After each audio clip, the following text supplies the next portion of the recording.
दोस्तों हाजिर हैं एक और रिपोर्ट लेके। चैनल रितेश लखियान प्रति मेरी आज दी ये रिपोर्ट रहेगी हिंदी क्योंकि आज इस रिपोर्ट में मैं बात करूंगा हरियाणा के गुरुग्राम और दिल्ली एनसीआर के इलाके में संगठित अपराध जगत के एक बड़े सरगना कौशल चौधरी गैंग की गतिविधियों के बारे में। जेल में बंद कौशल चौधरी पिछले कई सालों से ऑर्गेनाइज क्राइम का सिंडिकेट चला रहा है। सिर्फ दिल्ली एनसीआर या हरियाणा ही नहीं बल्कि पड़ोसी राज्यों पंजाब और राजस्थान के लिए भी कौशल चौधरी गैंग की गतिविधियां एक बड़ा सरदर्द बन चुकी हैं। पिछले कई सालों में पंजाब में हुई कई हाई प्रोफाइल टारगेटेड किलिंग्स में कौशल चौधरी गैंग, कौशल चौधरी और उसके गुर्गों की सक्रिय भूमिका देखी गई है। यही कारण है कि आज सिर्फ दिल्ली पुलिस या हरियाणा ही नहीं बल्कि पंजाब और राजस्थान पुलिस को भी इस गैंग के एक्टिव फुट ऑपरेटिव्स की तलाश है। आज इस रिपोर्ट को कौशल चौधरी गैंग की गतिविधियों पर आधारित रखने का एक बड़ा कारण यह है क्योंकि पिछले कुछ हफ्तों में कौशल चौधरी गैंग को कई सेटबैक्स लगे हैं।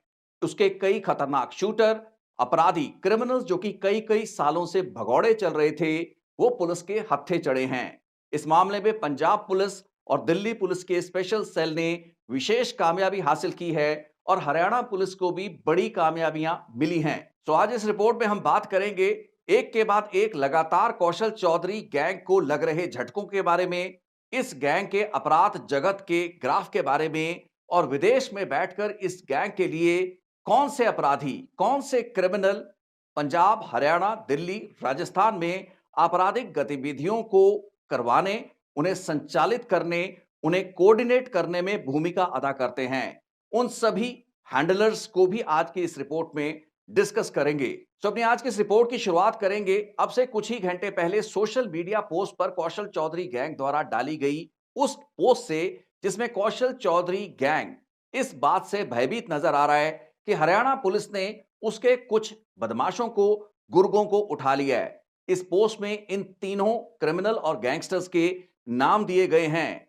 गुजरात का राहुल कटारिया, अमन भट्टी और मिल्खा, ये दोनों हरियाणा के नाहरवाली गांव के बताए जाते हैं। कौशल चौधरी गैंग द्वारा डाली गई इस पोस्ट में कहा यह गया है, दावा यह किया गया है कि इन गैंगस्टर्स को हरियाणा पुलिस ने गिरफ्तार कर लिया है, सही सलामत पकड़े गए हैं, लेकिन भविष्य में इनका एनकाउंटर किया जा सकता है। तो संभवतः कुछ घंटे पहले अपने गैंग के मेंबर से राब्ता ना हो पाने के कारण इस गैंग के हैंडलर्स ने इस पोस्ट को डाला, यह चीज महसूस करते हुए कि हरियाणा पुलिस ने इन गैंग मेंबर्स को गिरफ्तार कर लिया है और किसी भी समय उनका पुलिस एनकाउंटर किया जा सकता है।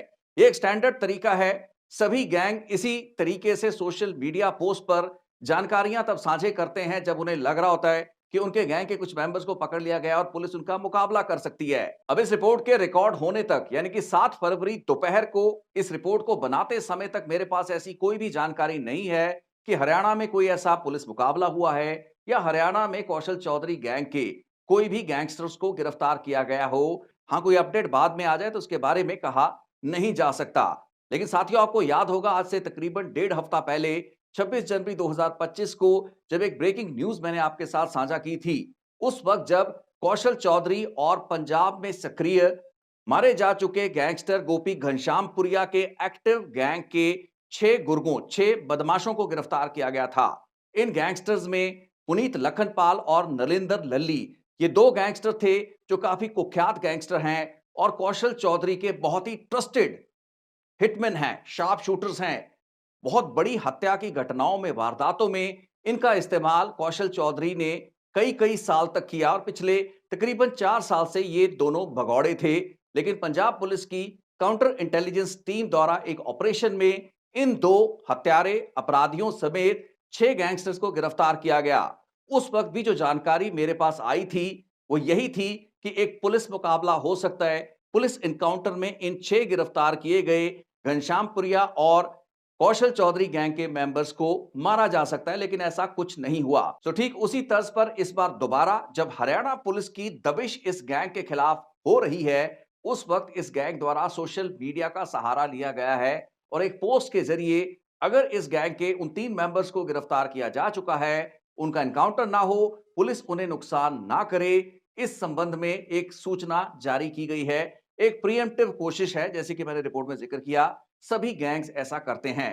लेकिन अगर हम पिछले 1.5-2 हफ्ते के घटनाक्रम को देखें, कौशल चौधरी गैंग के लिए कई सेटबैक्स यहां पर देखने को मिल रहे हैं। पुनीत जलंधर, नरेंद्र लल्ली की गिरफ्तारी, 6 गैंग मेंबर्स की गिरफ्तारी। पंजाब में कौशल चौधरी ने एक नए एक्टिव हो चुके या कह सके कि रीएक्टिव हो चुके घनश्यामपुरिया गैंग के साथ हाथ मिलाया है और पिछले कई सालों से हाइपर एक्टिव मोड में चल रहे घनश्यामपुरिया गैंग के साथ मिलकर आपराधिक वारदातों को कौशल चौधरी के गुर्गे अंजाम देते आ रहे हैं। सो पंजाब पुलिस द्वारा क्रैकडाउन किया जाता है। उसके बाद अगला बड़ा जो सेटबैक कौशल चौधरी को लगा, वो तब लगा जब फिलीपीन से पिछले हफ्ते कौशल चौधरी गैंग का एक मेन हैंडलर जोगिंदर ग्योंग, जिसे जोगा डॉन कहा जाता था, उसे डिपोर्ट कर भारत लाया गया। अब साल 2024 के मध्य में जोगिंदर ग्योंग, जो कि मारे जा चुके पुलिस मुकाबले में ढेर किए गए, साल 2017 में ढेर किए गए खतरनाक कुख्यात गैंगस्टर सुरेंद्र ग्योंग का भाई है। जोगेंद्र ग्योंग की गिरफ्तारी, उसका फिलीपींस में डिटेन किया जाना और कुछ महीने के बाद उसे भारत में डिपोर्ट करना और दिल्ली पुलिस के स्पेशल सेल द्वारा उसे गिरफ्तार करना कौशल चौधरी गैंग के लिए फिलीपींस में बंद होने वाला एक बड़ा चैप्टर था, एक बड़ा सेटबैक इस गैंग के लिए। ग्योंग की कुछ हफ्ते पहले हुई डेपुटेशन और गिरफ्तारी के बाद अगर चौधरी गैंग के कुछ और गुर्गों को गिरफ्तार किया जाता है या उनका एनकाउंटर किया जाता है तो इस गैंग के लिए ये एक अच्छी खबर नहीं है। हालांकि इसे कौशल चौधरी और उसके अलाइंड गैंग के लीग मेंबर्स के लिए एक उल्टी गिनती इसलिए नहीं माना जा सकता क्योंकि आज की तारीख में भी विदेश में बैठे ऐसे बहुत से सक्रिय हैंडलर्स हैं, इस गैंग के गैंगस्टर्स हैं, जो कि अपराध जगत की वारदातों को जेल में बंद कौशल चौधरी के नाम पर अंजाम दिलवाने की क्षमता रखते हैं। अगर बात की जाए संगठित अपराध जगत में गैंग वॉर की, गुरुग्राम, दिल्ली आउटर, एनसीआर ही नहीं बल्कि उत्तर भारत के पंजाब, हरियाणा, राजस्थान, दिल्ली, इन सभी राज्यों की तो लॉरेंस बिश्नोई गैंग के खिलाफ खड़ी गैंगस्टर्स की लीग का सबसे मजबूत किरदार कौशल चौधरी को माना जाता है। नीरज बवाना, नवीन बाली, कौशल चौधरी, अमित डागर, ये वो लीग है जिसने हमेशा लॉरेंस बिश्नोई गैंग के खिलाफ काम किया है और पिछले कई सालों से अपराध जगत के, शायद जैसे मैंने अपने पहली रिपोर्ट के हिस्से में जिक्र किया, अपने फुटप्रिंट को भी बढ़ाया है। राजस्थान और पंजाब, विशेष तौर पे पंजाब में कौशल चौधरी गैंग काफी एक्टिव रहा है। इसका बड़ा कारण माना जाता है साल 2016 में पुलिस एनकाउंटर में हुई पंजाब के खतरनाक गैंगस्टर दविंदर बंबीहा की मौत के बाद बंबीहा गैंग को संचालित करने वाले गैंगस्टर्स सुखप्रीत बुड्ढा, सुखा दुनिके या लक्की पटियाल की कौशल चौधरी गैंग के साथ अच्छी अलाइनमेंट। इसके बाद अर्श डाला और ऑफ लेट डोनी बाल गैंग, जो कि घनश्यामपुरिया गैंग है, उसके साथ कौशल चौधरी गैंग के अच्छे संबंध हैं। सो पंजाब, हरियाणा, दिल्ली, एनसीआर, राजस्थान, इन इलाकों में जो भी वारदातें किसी भी गैंग द्वारा की या करवाई जाती हैं, उसमें एक दूसरे गैंग के शूटर्स का इस्तेमाल किया जाता है। और पंजाब में हुई तमाम बड़ी टारगेटेड किलिंग्स की घटनाएं हों या फिर और बड़ी वारदातें, इनमें यह पैटर्न, ये ट्रेंड साफ उभर कर आया है कि पंजाब के गैंगस्टर्स ने पंजाब में लोगों को मरवाया, जिसके लिए हरियाणा के उनके साथियों का इस्तेमाल किया गया। लॉरेंस बिश्नोई, गोल्डी बराड़, काला जठेड़ी, रोहित गोदारा, इस लीग ने भी इसी पैटर्न, इसी ट्रेंड से काम किया और मारे जा चुके गैंगस्टर्स बंबीहा और घनश्यामपुरिया गैंग्स को संचालित करने वाले हैंडलर्स और कौशल चौधरी की लीग भी इसी ढर्रे पर चली। यही कारण है कि पंजाब के अलग अलग जिलों में दर्ज आपराधिक मामलों में कौशल चौधरी एक वांटेड क्रिमिनल रहा है, जिसे समय समय पर पुलिस रिमांड पर पंजाब में लाया भी जाता रहा है। पिछले कुछ सालों में उगराही की, रंगदारी की वसूली की बड़ी घटनाएं, बड़ी वारदातें, विशेष तौर पर होशियारपुर, जलंधर के इलाके में जो उगराहियां करने का प्रयास किया गया, बहुत सी ऐसी घटनाएं जिसमें पंजाब के कारोबारियों से रंगदारियां वसूली जा रही थी, वो रंगदारियां कौशल चौधरी के नाम पर वसूली जा रही थी। आपको याद होगा, आज से शायद 1-1.5 साल पहले मैंने एक रिपोर्ट पब्लिक की थी जिसमें बात की गई थी होशियारपुर के महलपुर कस्बे के एक कपड़ा व्यापारी को धमकाने की, उससे 5 करोड़ की रंगदारी वसूलने की। कौशल चौधरी गैंग के क्रिमिनल्स इस दुकान पर आकर काउंटर पर 5 करोड़ की वसूली की पर्ची रखकर दिन दहाड़े शरेआम चले जाते हैं।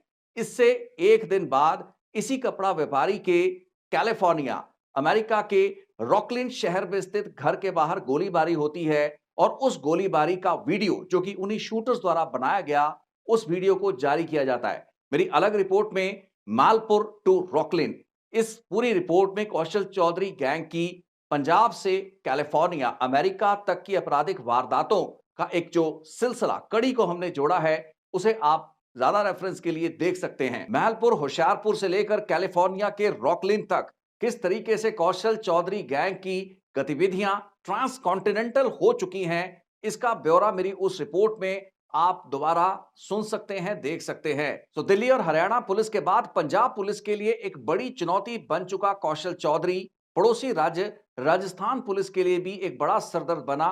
कुछ महीने पहले एक ढाबे के बाहर जो गोलीबारी हुई, इनफैक्ट इस ढाबा मालिक से भी कई करोड़ की रकदारी वसूलने की कोशिश की गई और कौशल चौधरी के वही पुराने शूटर्स पुनीत जलंधर और नरेंद्र लल्ली को इस वारदात करने के लिए भेजा गया और कई राउंड, कई दर्जन राउंड गोलियां अपनी कार्बाइन से, अपनी पिस्तौलों से इन दोनों बदमाशों ने, इन दोनों गैंगस्टर्स ने चलाई।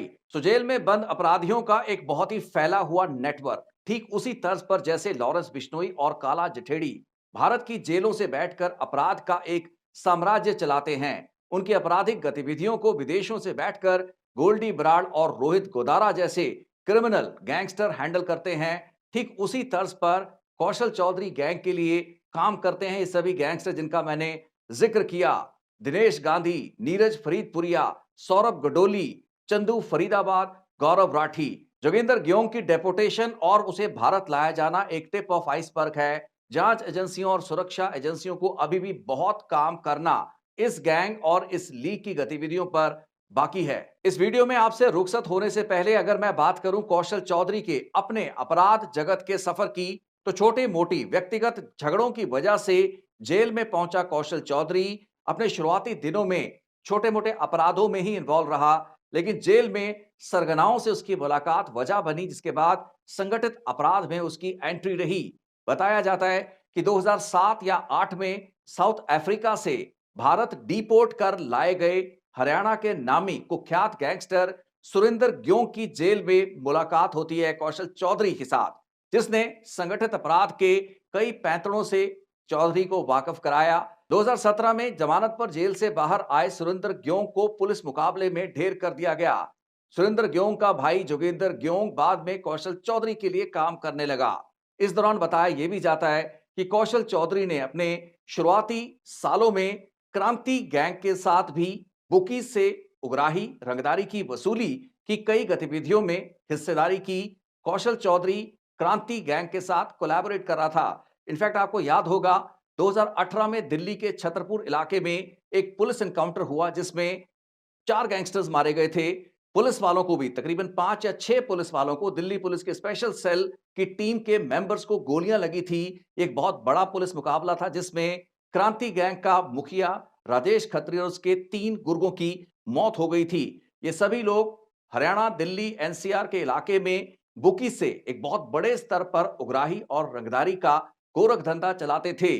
उन दिनों में कौशल चौधरी क्रांति गैंग के साथ भी लिंक्ड रहा, लेकिन धीरे धीरे कौशल गैंग की गतिविधियों का दायरा दिल्ली, एनसीआर, आउटर दिल्ली, जमुना पार, हरियाणा, गुरुग्राम, इन इलाकों से बढ़ता हुआ पंजाब और अन्य राज्यों तक फैलता गया। इस दौरान विदेश निकलने में भी कौशल चौधरी कामयाब रहा और बताया जाता है कि कई साल तक वो दुबई में रहा। दुबई में कौशल चौधरी लक्की पटियाल और सुख भिखारीवाल के साथ था। हरियाणा पुलिस कौशल चौधरी को दुबई से गिरफ्तार कर डिपोर्ट कर वापस भारत लाने में कुछ साल पहले कामयाब रही, जिसके बाद से अब तक कौशल चौधरी भारत की जेलों में बैठकर ही संगठित अपराध के अपने साम्राज्य को चलाता है। तो हरियाणा और दिल्ली से उभरा कौशल चौधरी आज उत्तर भारत के सभी बड़े राज्यों में अपना क्रिमिनल फुटप्रिंट बना चुका है, जमा चुका है। बात सिर्फ भारत या उत्तर भारत के राज्यों की नहीं, बल्कि अमेरिका, उत्तर अमेरिका, यूनाइटेड स्टेट्स में रॉकलिन जैसे शहरों में हुई आपराधिक वारदातों तक पहुंच चुकी है। और जिस लेवल का इलेबोरेट नेटवर्क आज कौशल चौधरी के पास है, जैसे कि मैंने रिपोर्ट में पहले जिक्र किया, अभी भी जांच एजेंसियों और सुरक्षा एजेंसियों को बहुत ज्यादा काम इस गैंग पर करने की आवश्यकता है। सो आज की इस रिपोर्ट में मैं यही इस रिपोर्ट को विराम दूंगा और चाहूंगा कि अगर इस रिपोर्ट के बारे में आपकी भी कोई राय है तो आप जरूर कमेंट सेक्शन में लिखें। जल्द एक और रिपोर्ट के साथ फिर मिलते हैं।